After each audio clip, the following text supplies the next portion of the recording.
Having a rugby team crashed in the Andes Mountains, and for 70 days they did everything they could to survive. 12 अक्टूबर 1972 को Uruguay का plane 571 अपनी उड़ान भरता है और अपनी उड़ान के सिर्फ एक दिन बाद ही ये जहाज इतिहास में ना यकीन करने वाला चमत्कार अपने नाम करता है।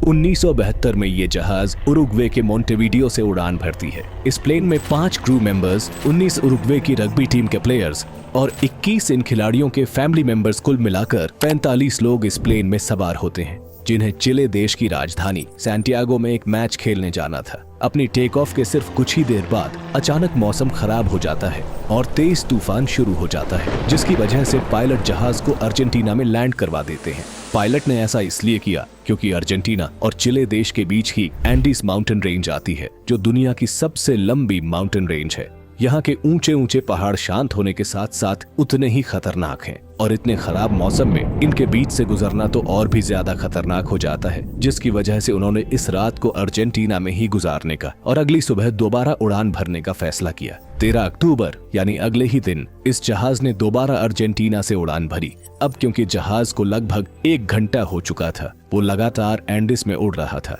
और पायलट भी ये जानता था कि सैंटियागो का रास्ता सिर्फ 1 घंटे का है। इसलिए वो पहले अपनी लोकेशन का अंदाजा लगाते हैं कि अभी तक तो वो सिर्फ एंडिस की पहाड़ियों में ही फंसे हुए हैं और सामने एक बहुत बड़ा पहाड़ है। इसके बाद पायलट जहाज को जल्दी से ऊपर उठाने की कोशिश करते हैं, लेकिन जहाज को ऊपर ले जाते समय जहाज का पिछला हिस्सा पहाड़ी से टकरा जाता है और जहाज से अलग हो जाता है, जिसकी वजह से पीछे बैठे 3 पैसेंजर्स की तुरंत मौत हो जाती है।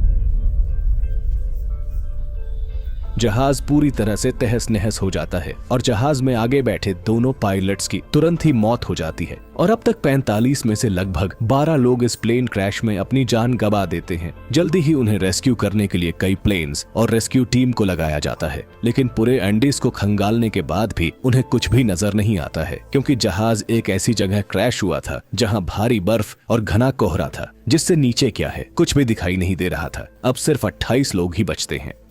अगले दिन फिर से सर्च ऑपरेशन शुरू किया जाता है, लेकिन सफेद बर्फ में सफेद जहाज को ढूंढना मुश्किल था। रेस्क्यू टीम के जहाज इन लोगों के ऊपर से कई बार गुजरते हैं, लेकिन भारी बर्फबारी के कारण वो उन्हें देख नहीं पाते हैं। अगले दिन 15 अक्टूबर को भी कुछ ऐसा ही होता है। इन लोगों को लगता है कि ये बहुत बुरी तरह से फंस चुके हैं, इसलिए वो जिंदा रहने के लिए जहाज में मौजूद चीजों से ही अपने आप को जिंदा रखने का तरीका ढूंढने लगे। धूप से बर्फ को पिघलाकर उन्होंने बूंद बूंद पानी का इंतजाम किया, लेकिन खाने का सामान धीरे धीरे खत्म होता जा रहा था। लेकिन वहीं दूसरी तरफ भारी बर्फबारी के कारण सर्च ऑपरेशन 2 महीने के लिए टाल दिया जाता है, क्योंकि गवर्नमेंट को लगा कि इन 10 दिनों में सारे लोग मारे जा चुके होंगे और उनकी डेड बॉडीज को 2 महीने बाद खोजा जाएगा।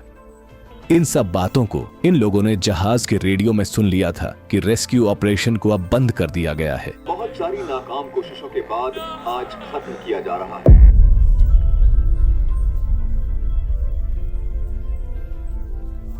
जिंदा रहने के लिए इन्होंने वो तक किया जिसके बारे में सोचकर आपकी रूह तक कांप उठे। इन्होंने मरे हुए अपने फैमिली मेंबर्स और दोस्तों की डेड बॉडीज को खाने का फैसला किया, जो करना उनके लिए बिल्कुल भी आसान काम नहीं था। लेकिन फिर 16 दिन बाद 29 अक्टूबर को दूसरी तरफ एंडिस ने इन्हें एक और झटका दे दिया।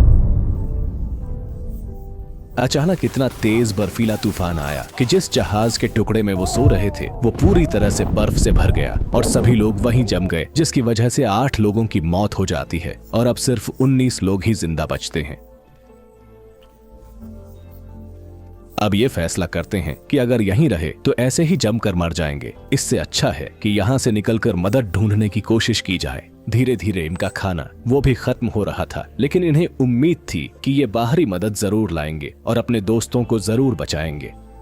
लगभग 9 दिनों तक लगातार चलने के बाद उन्हें एक नदी दिखाई देती है, जहां इन्हें नदी के पास कुछ लोग दिखते हैं। ये उनसे मदद मांगते हैं। वो शख्स एक कागज में एक पेन को लपेटकर नदी के दूसरे किनारे फेंक देता है और ये लोग कागज पर उनके अभी तक जिंदा होने के बारे में बताते हैं और नदी की दूसरी तरफ फेंक देते हैं। अब वो इंसान जब पेपर को पढ़ता है तो पता चलता है कि ये तो वही लोग हैं जो लगभग 72 दिन पहले एक प्लेन क्रैश में मारे जा चुके हैं। वो इंसान जल्दी से गवर्नमेंट के ऑफिशियल को बताता है और जल्दी ही चिले की एयरफोर्स इन्हें बचाने के लिए जाती है और लगभग 72 दिनों के कड़े परिश्रम के बाद 24 दिसंबर 1972 को बचे हुए 16 लोगों को बचा लिया जाता है। इनकी हालत इतनी ज्यादा बुरी थी कि ये लोग जिंदा कंकाल बन चुके थे। इन लोगों की ये कहानी सच में दिल दहला देने वाली कहानी थी।